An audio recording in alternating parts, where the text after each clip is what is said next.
Hey everyone, welcome to another episode of Real Hazardous. With fuel prices going sky high, today we want to come out with a video on some ideas to help you reduce that fuel bill so you can afford to fish. Offshore fishing is obviously pretty expensive, and one of the big aspects of that is the fuel prices. For those of you who don't own a boat, you need to realize boats get horrible gas mileage. For example, our boat probably averages 1.8 miles per gallon. And that's probably pretty good for an offshore boat. Our boat's 30 feet long, has twin 300 Suzuki 4-strokes. Bigger boats, triple engines, quad engines, you may get a mile to the gallon or less. Slightly smaller ones, you could get to maybe 2.5. Overall, the fuel bill is pretty bad. So, with gas prices going really high, and usually marina fuel is $1 more. So whatever you paid, it's just add that $1 on in most cases. But here are some tips to help you get better mileage with your boat. First things first, make sure the bottom of your boat is clean. You want to have a nice clean hole. If you keep your boat in the water, it could, build up stuff grows.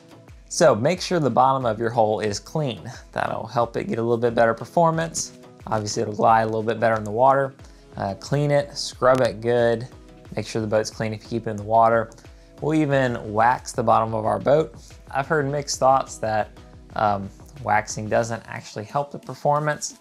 I felt like when we've put it on, it feels like it glides better, less resistance. We seem to get a little bit better performance. So you can clean it, wax it up good, and that should help.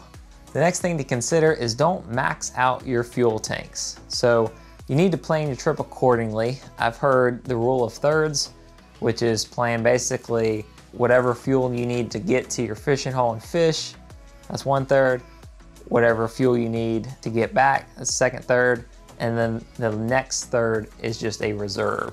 So you've got, that extra just in case you planned incorrectly, stuff comes up, you have to go further than you thought. That being said, a lot of times on our summer trips, we don't have to go as far out. We may burn 30 gallons.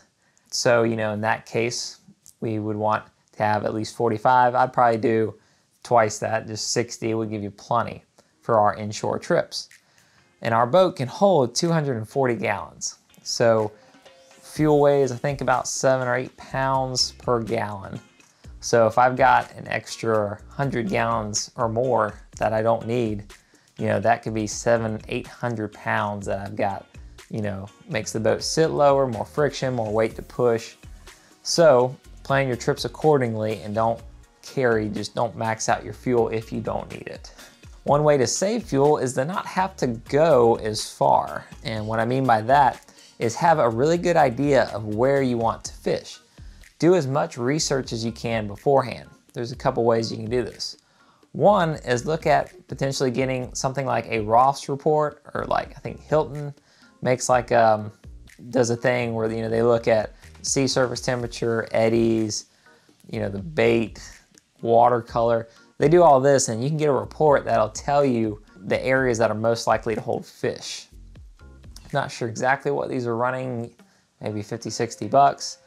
But if you're going a really long trip and you could be trolling a lot, you can burn much more than that in cost of fuel if you're looking around and you're wasting more time.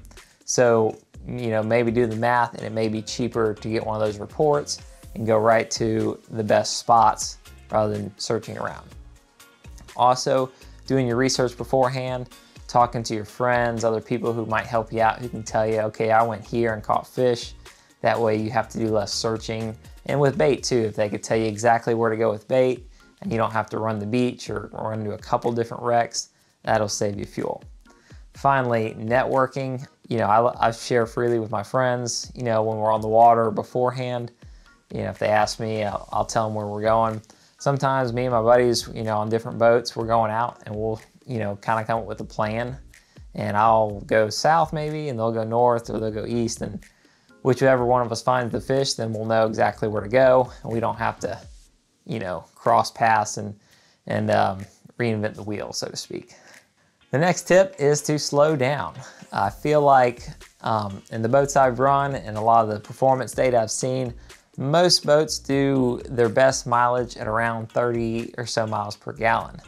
So if you're used to cruising at 45 or 50, it's nice, it's fun, but you won't get as good a mileage. So you might want to check your gauges, find that optimum fuel speed, good cruise, and that'll save you some mileage. If you need to leave a little earlier, just leave earlier and you'll still get the same fish time without having that big a fuel bill. Another thing that will help is to not carry excess equipment. A lot of times we've got compartments in our boats, stuff piles in there, and we don't use it. You know, it's like, I've had this for years, like especially with sinkers. Maybe we get paranoid and we put all these sinkers in our boat and we haven't touched most of them, because you shouldn't go through that many sinkers in a trip, not of the big ones. So consider going through your boat and taking out anything that you really haven't used. For example, we use downriggers for king fishing, but not for trolling for mahi and stuff like that. So when we don't have our downriggers even on the boat, make sure you pull out those big heavy downrigger balls. If you've got 4 or 5 downrigger balls that are 10 pounds each, well, there's 50 pounds right there. Plus, it just makes it easier when you're fish to find stuff, not having all that excess crud in the boat. Also, make sure you're not carrying any extra weight that you don't need to in terms of like water in your live wells. For example, on our boat, if we don't specifically close the valve to our live well, even if we leave the pumps off, when we're running, just the nature of the feed and the pressure, it'll put water in our live well. It'll fill up our live wells. So especially with some boats having 2, 3 or more live wells, if you don't shut those valves off, it could very well fill up those compartments. And again, water weighing 7, 8 pounds a gallon, if you've got a couple 50-gallon live wells, then you're quickly adding hundreds of pounds to your boat that you don't need to be carrying around. Keep in mind that your props do affect the performance of your boat. You may want to consider using different props. Some props are made for speed. I know we all like speed and going wide open, but maybe you need props built more for efficiency. That's one thing you can do, change things around. That'll help a little bit.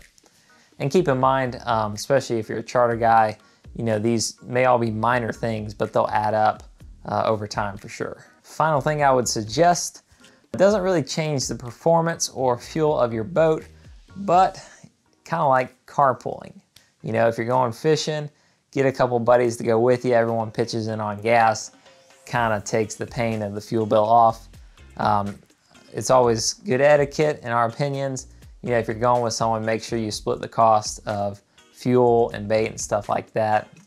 If you're the captain and don't want to take any money, sure, that's fine. But I'd strongly suggest anyone, if someone invites you out fishing, offer to pay, you know, your share of the fuel, and just try to help out. Makes it easier on everyone.